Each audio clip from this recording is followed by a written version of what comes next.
Hey guys, welcome to the NAKE'd podcast. We're doing things a little differently this episode only due to the political climate that is going on currently in the United States. And, well, we feel that it'd be a little rude, especially covering the topics that we are today, to try and make it normal, because it's not. But we are the NAKE'd podcast. It's your DM Tech Guy, Alan. It's your boy, Ethan. Hashtag justice for George Floyd. It's Norma. I'm Keelan. So, let's start it off on that. What do you consider justice to be? I not only want to see the cop that murdered him to be sentenced and charged and go to jail, but I also want justice in terms of police reform. And I know that's not a change that can happen overnight, but I do know that, we need to enact a change, and we need to enact it in a way that we channel our anger into a way that is beneficial for all. Because currently, there's just so much anger, so much hatred, and it's not doing anything except spreading that hatred. So we need to channel it into productive means for reform. Police need to be held accountable for their actions. The fact that he was, taken in and charged, that's great. That doesn't happen all the time. Mm-hmm. Like this video. Actually, he was the first one in Minnesota history to be charged in that really manner for doing that. Yeah. I saw that today. That he was the first one to be considered or charged for third-degree murder in Minnesota history. I didn't know that. Well, see, that just makes it even that much more prevalent for us to, have reform. Yes, he is being held accountable to a certain degree, but had that video not gone viral, if that girl didn't record it, the police lied almost every step of the way until they showed video of them arresting him, putting him in the car, taking him out of the car, and then the most viral video. Even the supplementary videos just showed George Floyd complying with police. The United States isn't a police state. It shouldn't be. The fact that the president is calling all the protesters thugs is just ridiculous. It's fucking ridiculous. I don't like that statement for the reason that I don't think the president was calling all the protesters thugs. I think we all know who he was calling the thugs, because those are the same people that I'm calling thugs. The guys that are going into small businesses, raiding them, trashing them, beating people that are defending their business. Go burn police cars. Mm-hmm. I'm not going to get in your way. Go sit in City Hall. Go block the whole entrance. But don't be going into a small business or an old lady and an old man and beat the crap out of them because you want their stuff. That you're nothing but a thug at that point. You're just enacting chaos for the sake of anarchy, and that does not help your community. Yeah, no, I completely agree with you. I think what really I am not surprised but also disappointed into the president is that he's shown a dramatic lack of leadership without direction. Like, I feel like the hostility that he has portrayed, is just to an extent, but at the same time, we are looking towards a leader, to lead us. And Obama actually came out with a statement saying, listen, the peaceful protests are great, but the looting, the rioting is not okay. You don't hurt your neighbor. Here are links to help you. And he had given a really great statement about what to do and how to do it and come together in a call for peace, which I haven't seen that from Trump. I've heard if they loot, we shoot, and I don't think that's okay either. Yeah, and that statement right there was actually flagged by Twitter because it actually refers to the early 1990 and 1960 protests in LA. Actually, no, it refers to, it was a quote from a sheriff during the 1960s in the civil rights era, and it was, when they start looting, we start shooting. That was what he was quoted as. I think it's really sad that these businesses are being impacted and destroyed. But I also think it's sadder that, you know, a whole community, and even if I'm not black and we're not, none of us are black, but we're all impacted too by this. But none of us are going to go riot or take advantage of it, because not all the protesters are rioting and looting. And I think that just takes away from the narrative. But what's going on is this small group of people, maybe Antifa, like most likely Antifa, you know, or maybe are antagonizing and agitating other protesters and engaging in fights. These people are riled up. I've seen countless videos of people trying to stop, you know, the violence, or, you know, try to talk to people. And it's usually the Black Lives Matter people that are trying to stop it. Yeah. Exactly. And it's always some white guy in all black, which is Antifa's, you know, call sign. Signature. Yeah. Well, I saw a video of this this black man. He was talking to an older man, and he was saying, like, this is not the way. You laying down your life right now, you know, to go loot, to go antagonize these police is not the way. You know, how old are you? Okay, well, I'm this old, and, you know, I'm still angry. But what you're showing our kids, and he pulled this, like, 16-year-old. He pulled his son. Yeah, he pulled his son, and he says, he's like, whenever, in 10 years, if we're still in this place, I want you to be where I'm standing and telling people to come from a place of peace. And that's how you get change. And I'm like, fuck yes. Fuck yes. Like, that's the way that you do it. And it sucks. Like I told you guys yesterday, it sucks as a minority, where you feel so much anger and you feel so much passion, and you have to check yourself and say, you know what? No, this isn't the right way to do things. Like, we have to fight from within and change the system for the better, because doing these other means of violence just takes away from your cause and your message gets lost. Yeah. Yeah. And not to condone anything, but I was thinking about this a little today. And why is it so hard for younger white people, or why do people always say white people have an issue, I guess, identifying or understanding? And I was thinking about it, and I was like, I think white people understand the issues a lot better than they're given credit for. But, you know, I just sometimes, like, for me personally, I never got any kind of school scholarships or help, or so think about it, starting in high school, I never got assisted lunch. I always had to pay out of pocket for everything. I've always, I don't know, it's always felt like for me I've had to do a little bit more. Just I never got the help like that. And then you saw people abuse that in like high school, and now after high school, you know, when I tried to apply for colleges, there's no program for the betterment of the white, you know, youth. It's just kind of like, hey, get out there. But it's like, you're not even being racist, but you're just like, maybe I want to help my community a little bit, and you're automatically tagged racist to do that. It's like, I don't have any issue with these other people at all. It's just, you know, I see what they're doing to help their community, and maybe I want to do that for my community. And so I guess that just makes a very polarizing mindset, if that makes any sense. I would have to tell you, Ethan, like, if we have had this conversation even 2 years ago, I probably would have gone completely insane over what you just said, because I feel like, well, yeah, like, you know, white people have had advantage all these years, so why can't people of color have the little advantage that they have? But now, like, thinking just objectively and thinking with just perspective, I see what you're saying, because you should be able to embrace your culture and your heritage the same as we can. You know, we can say, yeah, brown love, brown pride, you know, black love, black pride, you know, but you can't say it on your side, and it feels like a double standard now.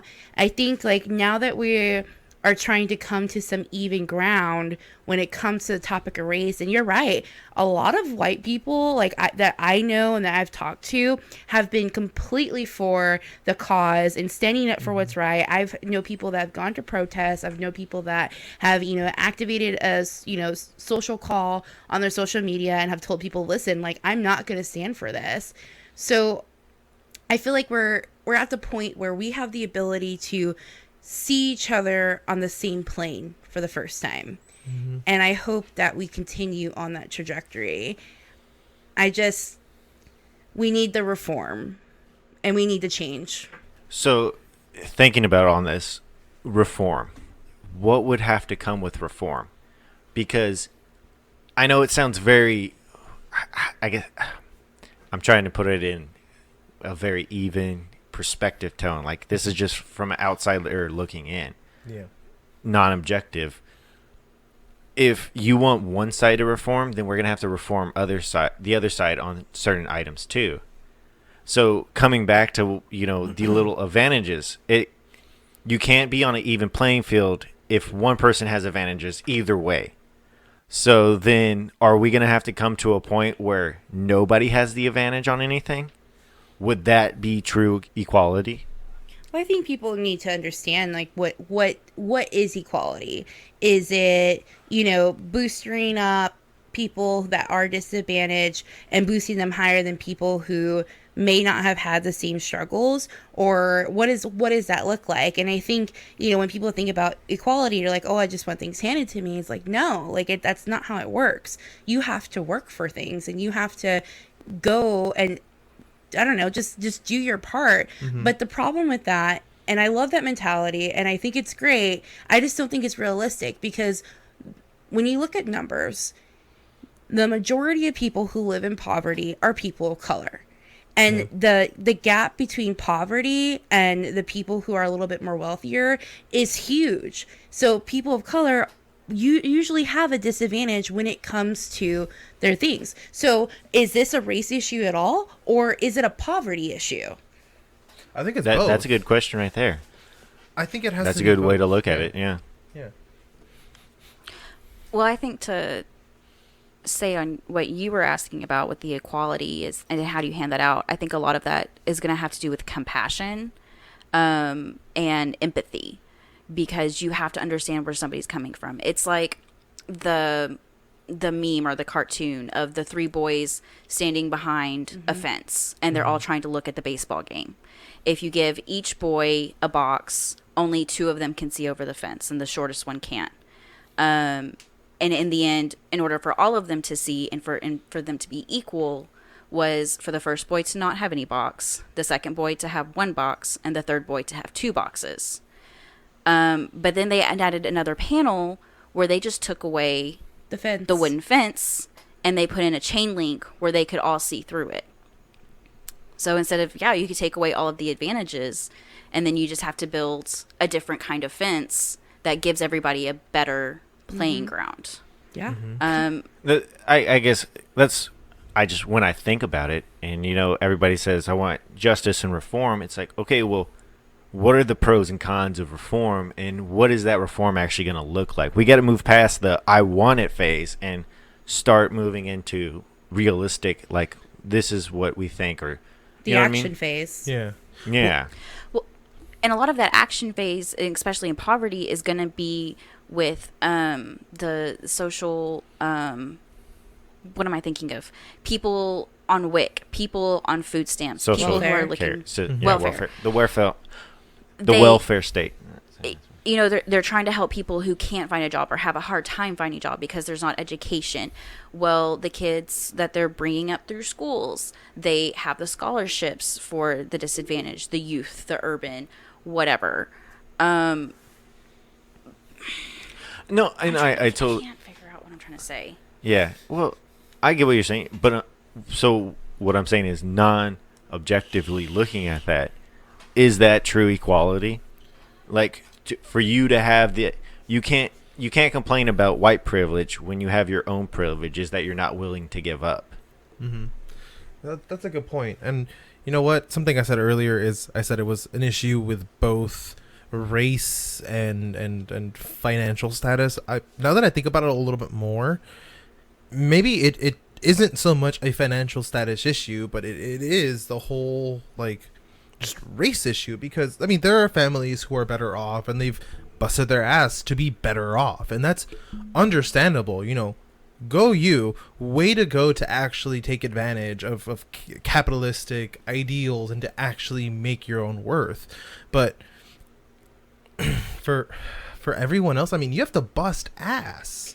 Well, I know as a Mexican American woman, I've had to prove myself more so because I'm a woman more than I'm Mexican. But in the workplace, in school, I've had to push myself harder. And I always refer back to Selena, like the movie where her dad says like you have to be more Mexican. Selena. Yeah, exactly. You have to be more Mexican than the Mexicans and more Americans than Americans, and it's exhausting.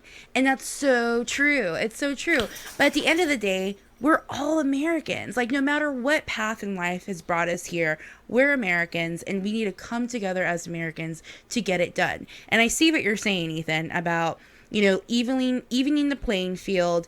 But when you talk about the disadvantaged people, underserved communities, the poverty line, it's like, what can we do? Like, I don't know the answer to that. I don't. And I think that's what we're all looking for. We're all looking for the next Martin Luther King Jr. We're all looking for the next Cesar Chavez. Cesar Chavez. So that's yeah. that's what I thought about. So if you think about it, Cesar Chavez. Let's talk about him and his role. What role did he fill? He was a community leader, and he led his community to a better place. I don't think we're even though we're so interconnected now, there's no way a governor or something like that can affect the change on the local level. Yeah. And I think that's some of where we really need to start paying more attention to our mayors and city council. Exactly.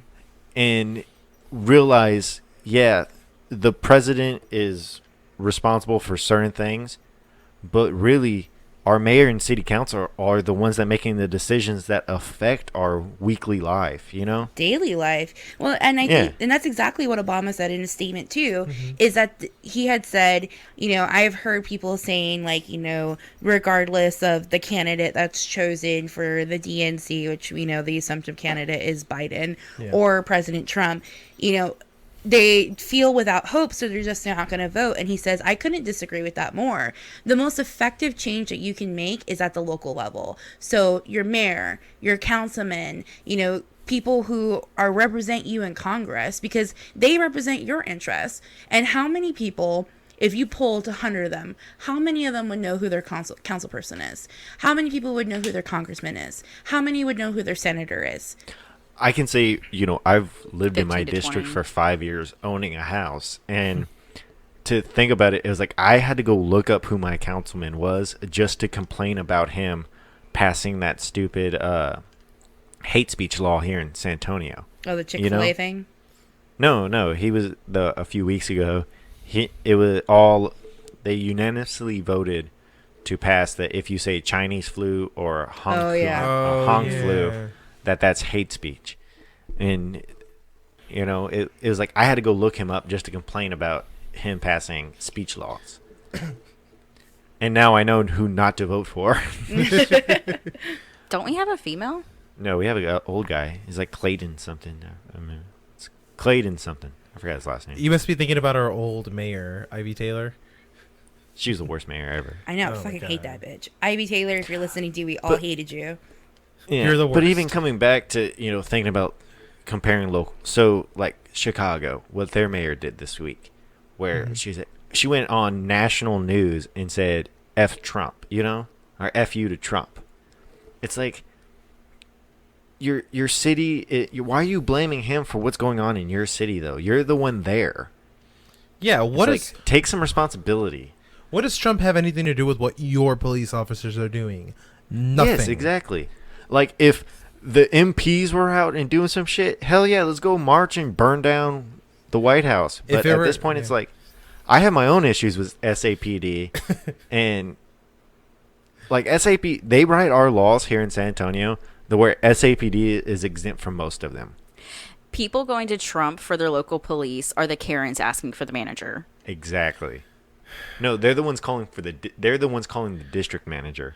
I need to talk to the owner of your business. Yeah. Like I if I know don't the talk to the owner. owner of Walmart right now. I think that a lot of people are at the point where they want to blame somebody. And I think that overall the hostility that Trump displays. I mean, just even in his tweets, you can just feel the venom. I think that they think that he enacts people to act a certain way, but ultimately, this is a people problem. You know, this is a police problem. This is an internal problem. This is a culture problem. I mean, think about it. It is because the community has disengaged from their local politics for so long that this has been allowed to happen. Yeah. But I mean, if you think about it, there have been dirty cops ranging to the 50s, the 20s, the however long we've had cops. I think moving forward, if we start focusing locally in our community, like, you know, stop giving Trump all this airtime and free advertisement, and just focus on what's going on here, what our mayor's doing, what our judges doing, county judges doing, you know. Yeah. And if we build a better community here, it can only grow and spread. Absolutely. And the biggest problem with that is the media. I mean, every freaking media channel has only been focusing on what Trump is doing instead of what's happening locally. Yeah. And that's my biggest gripe. Or lack of what he's doing. Yeah. And that's my biggest gripe. It just feels like he has everyone mind controlled. It's weird. Honestly, the only good thing that the media has, you know, properly reported on is the fact that Twitter is starting to flag Trump's tweets. Great segue. Thank you. We're a little over time. Yeah. That's okay. So, Ethan, what do you have to say about this? Because I know you have a very contrasting opinion from mine. Yeah. I don't believe that So, I can't say anything on the government or anything. All I can say is on my own personal beliefs. Mm-hmm. And I don't think we have a right to silence anybody. We do have a right to not care what the fuck you're saying. That is very well put. I don't think I could put that better. Well, here's the thing. I think that people need to be held accountable to tell the truth. And I think, yes, we are adults. We should be able to find the truth. But how can you find the truth when we live in a world where the media just blows one thing way out of proportion than it needs to be? Number one. And number two, regardless of whose tweet it is, president or not, if it's factually inaccurate, it's factually inaccurate. That's not stifling a speech. It's wrong. And I feel like, you know, we look to these leaders, right? We need to hold them accountable no matter what side of, you know, the party that they're on. If they're Democrats, Republicans, liberals, whatever. If they're saying something that's wrong, they need to be held accountable. Now, do I think that the social media group should use that and try to push their own agenda with certain news groups? No. Do I think the government should control it? No, definitely not. The government's not going to fucking control my voice. But I do think that they need to be held accountable. And I do think that the flagging isn't a bad issue if it's executed properly. And yes, that's the problem. Twitter executed it horribly because they linked it to CNN and the Washington Post, which are two very non-factual organizations. They're very opinionated organizations currently. Well, it doesn't matter whether they're opinionated or not, as long as the information that they're pointing to is correct. And the information... But it wasn't. It was their opinion. The information that... You had Trump's opinion directed to CNN's opinion, which is totally fine, but you can't call that a fact check. You can't direct it to an opinionated person and then call that a fact check. You know, now if Twitter said, here's the other side or something like that, I would have been okay with it. But the way they did it, no, it was just the wrong way.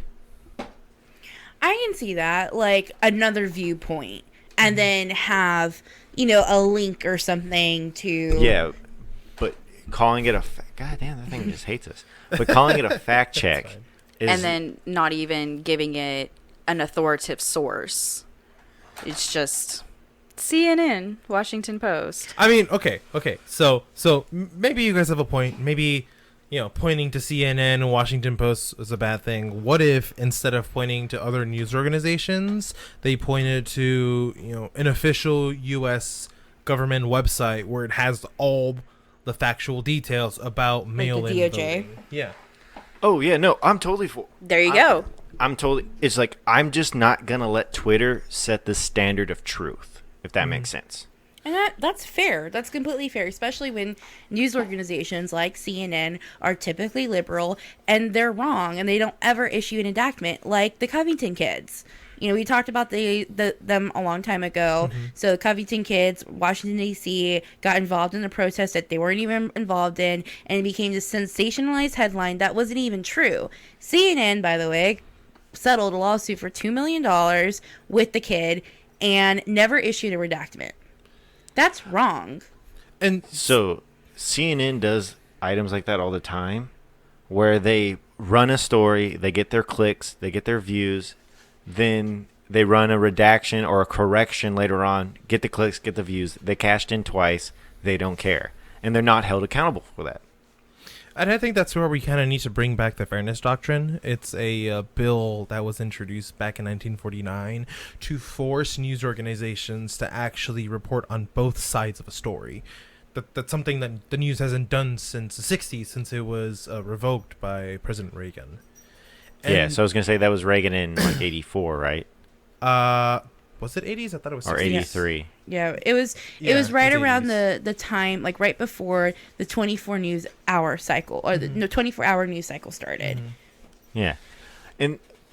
So reading on what Trump's executive order was towards it, I actually really didn't disagree with some of the items he had in there, because it was more like, can we get a clarification on Section 230 written by the FCC so that we know, because it feels like 230 has already been bent so much that it's broken now.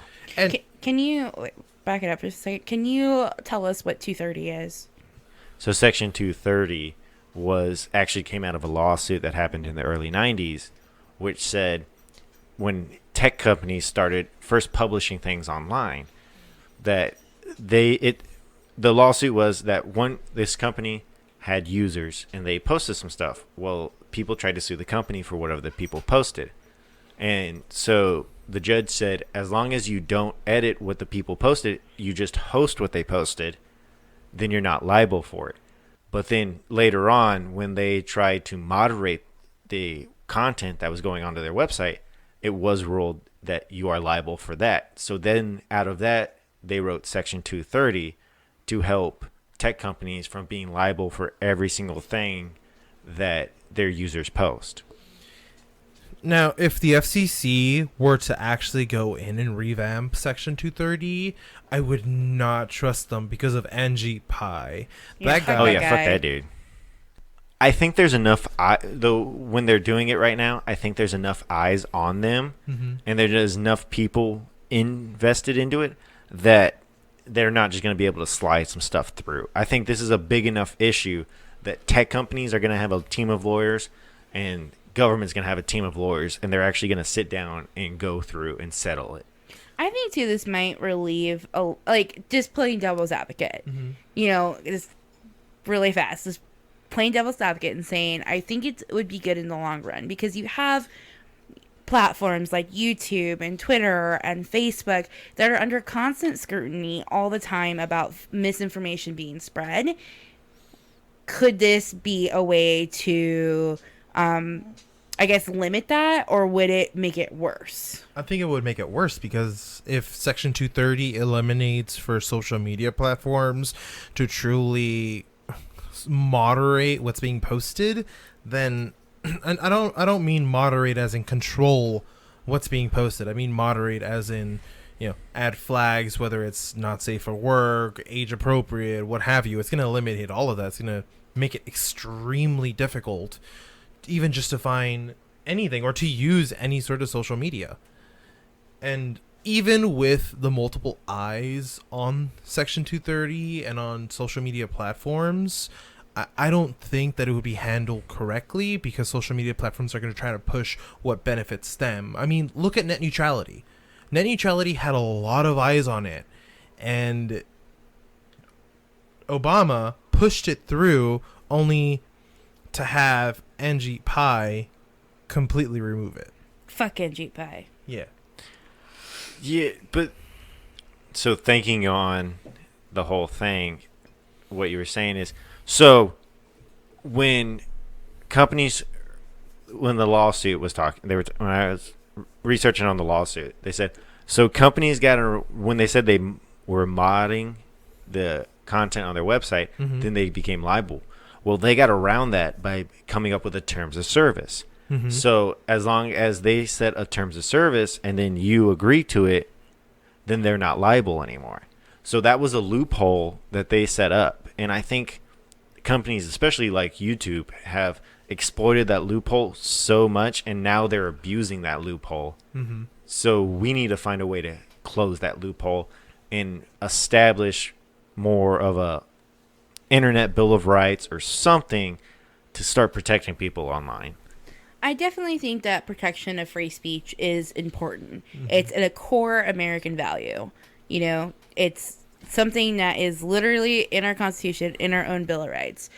But when that speech incites hate, when that speech incites violence, when that speech incites misinformation, there has to be a penalty for that.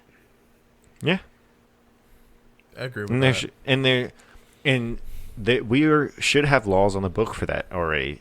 Like, we have doxing laws. Well, do we need to look at those and expand that a little better and make it more detailed? We have libel laws. Do we need to look at that and maybe determine and set the rules a little clearer for everybody? Wait, we have doxing laws? I thought we had revenge porn laws. It's along the same lines. Okay. So you can't legally dox somebody. Like, I can't go on Twitter and tweet out Alan's, home address and say, hey, send him a bunch of dicks in the mail or something, okay? I think that's in the terms of service. You just have to read 7,000 pages to get to it. Figure out legalese on your own. That's the thing. It's like, so YouTube, there is no possible way I'm ever going to read the terms of service of YouTube. I'm not going to go hire a lawyer and pay 10 grand to learn the terms of service of YouTube. So we need something in between that. It's like when the iPhone put U2's album on everybody's iPhone. Oh my god, everybody hated that. Everybody was pissed. And it's not Apple's fault that you had all your music automatically downloading to your iPhone. U2 gave you a free album, and your settings allowed for I don't care. That's totally cool. You send me an email. No, it just showed up. It didn't download though. Like for me, I had to go manually download it in, but it just was there. But that was Apple's reasoning, is what he's saying. Apple's reasoning was like, well, you accepted these terms in our TOS. You had the setting, and that's why I don't have an iPhone. Agreed.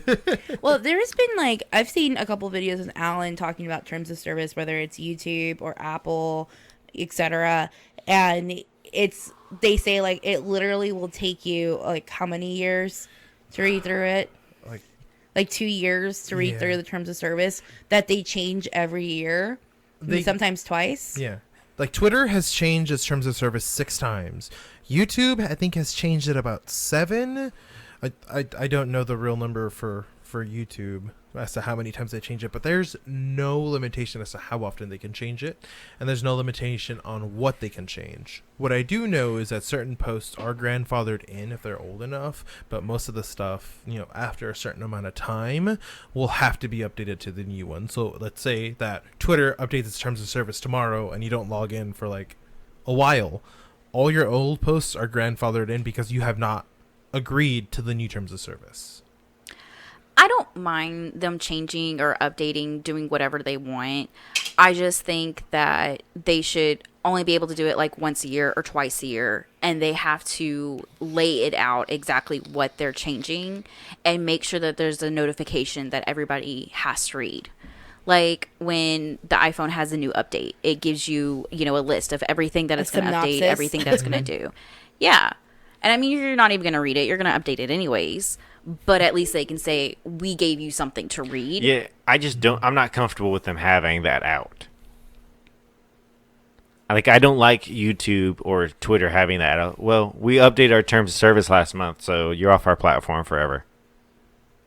Well, that's also why they have the whole strike thing like YouTube does. After a certain amount of strikes against your But your channel, how your bad account. is that being abused currently, So fucking much. Especially by streamers. Streamers from Twitch. Ugh. Who cares about those Twitch thoughts? Careful. They might strike us down. Who cares about those Twitch thoughts? They can bring it. We're not monetized. They can kiss my ass. You hear that? Kiss Ethan's ass.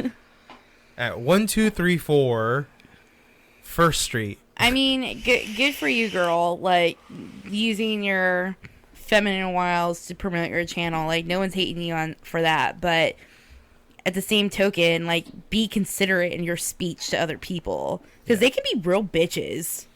Yeah.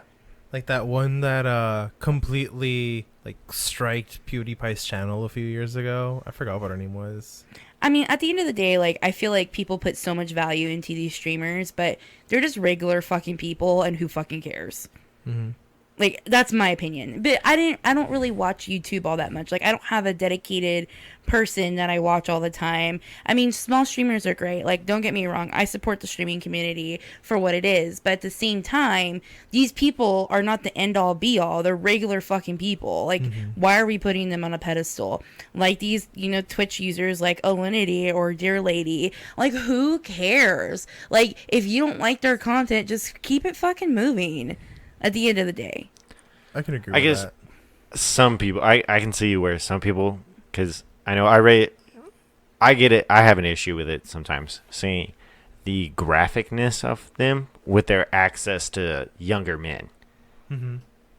yeah, no, I get what you're saying too. Like, I think that these channels are not moderated to a point where we can say, oh, this is a 18 and up channel or whatever the case may be, because it's not Pornhub. Like, Alan and I were talking about it, and Alan's just like, well, there should be a dress code. I'm like, who the fuck are you to tell a woman how to dress, number one? But number two, they should at least have some common sense and a little bit of common decency, not to, like, cover up and be Amish, but just to know their audience. Like, if I know that 12-year-olds are watching me, I'm not going to be showing my ass to the camera.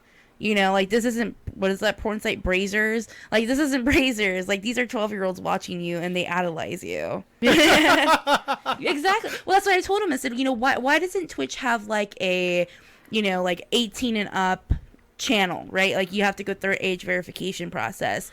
And then you can go to these other streamers for like more adult content if that's what you want to watch. Like, no one's judging you if you're watching these women because, or men rather, because there's men who do it too, mostly women. No one's judging you for that. But when you have platforms like YouTube that just can't moderate that, like, they can't control that.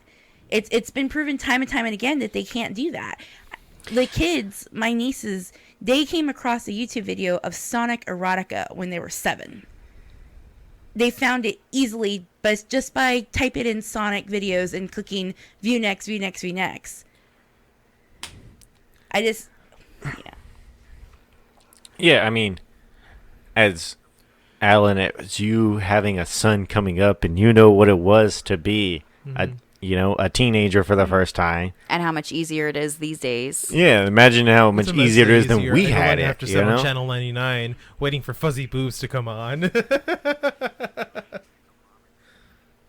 I mean, you don't have to wait till mom and dad leave we can don't go tie talk up the about phone that. line.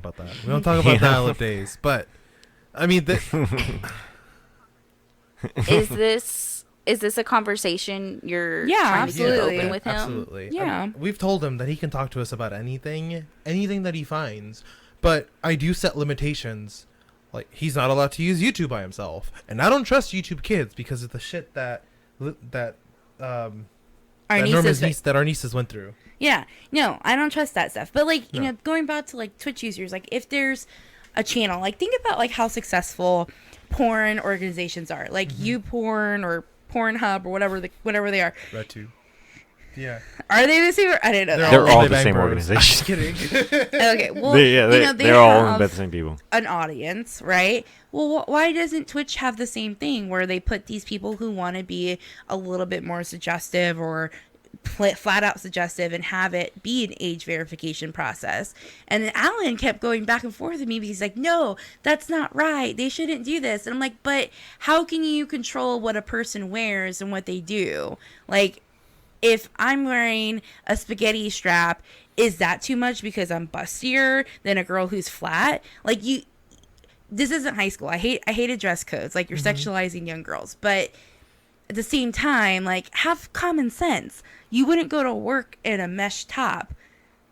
I don't know. Maybe that's the boomer side of me. No.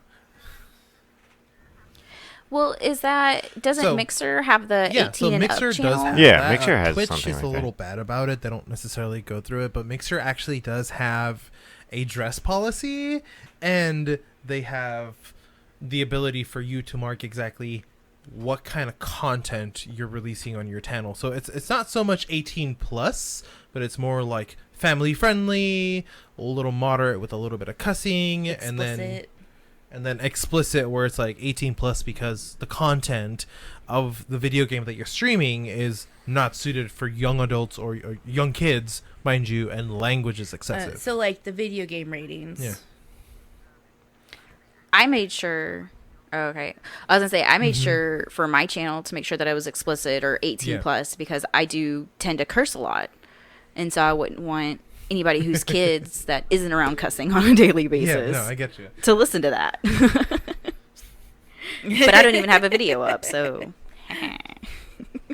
I don't know what the answer is. And I think that we're at the point now where we're all just kind of in limbo. Like, we're kind of like waiting for somebody to step up, but we can all step up to a sense. Like, step up for your right, step up for your community, vote in your local elections. Like, this is our call to action. Like, make sure that you're doing your part because it does matter. And at the end of the day, you can't bitch about shit if you don't vote. Yeah. Well, that wraps up another great episode. Thanks for joining us. Find our memes and other great content on Twitter and Instagram at OG_the Naked Pod.